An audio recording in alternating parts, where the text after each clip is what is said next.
Guys, just now I got a call from my HR saying that, can you just talk to so and so person from your team because she has put her papers down, she has resigned. Okay, and this particular girl is quite new. She has joined our company, I think, probably 6 months ago or something. And the whole issue, when I asked her what was the whole problem, like what led you to, put your papers down, she said that when she joined, now this was between her and the HR, that within 6 months we will give you X amount of raise and probably another post as well. So when she went in to ask about all those information, like where that has reached, they said currently there are some issues, and because of which, the pay cannot be increased, or whatever, the position is not yet, ready for you. And she directly told me one this small sentence, guys, where she said, I am not ready to waste my time.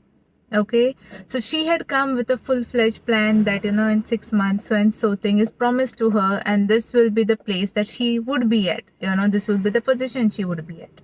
And now, since the HR is going back from that particular point, she's like, I don't feel that even the other things which were promised to me will ever be coming true. Okay, and she doesn't want to waste her time. Okay, that's the main thing that she was saying.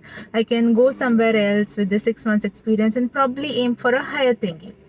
Now, this thing, guys, gets us to a very interesting fact, especially with us millennials, and this girl happens to be a Gen Z, that they have started valuing something which cannot be redeemed.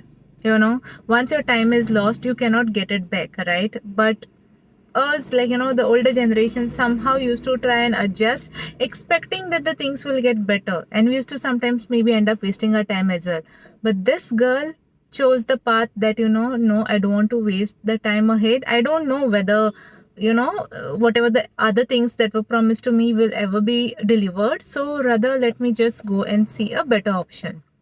So again, guys, every generation has their own perspective, but yes, sometimes we have to probably learn something that can make our lives better from any generation. Maybe it's the older one or maybe it's a newer one, and each generation has a different perspective. So we are not supposed to probably say that, this is not right, that is not correct, this generation is not, doing as per the things. They are working as per their, mindset or their logic, which again has a sort of a viewpoint, and we have to try and understand it and probably also try and incorporate it in our lives if it can make it a better place.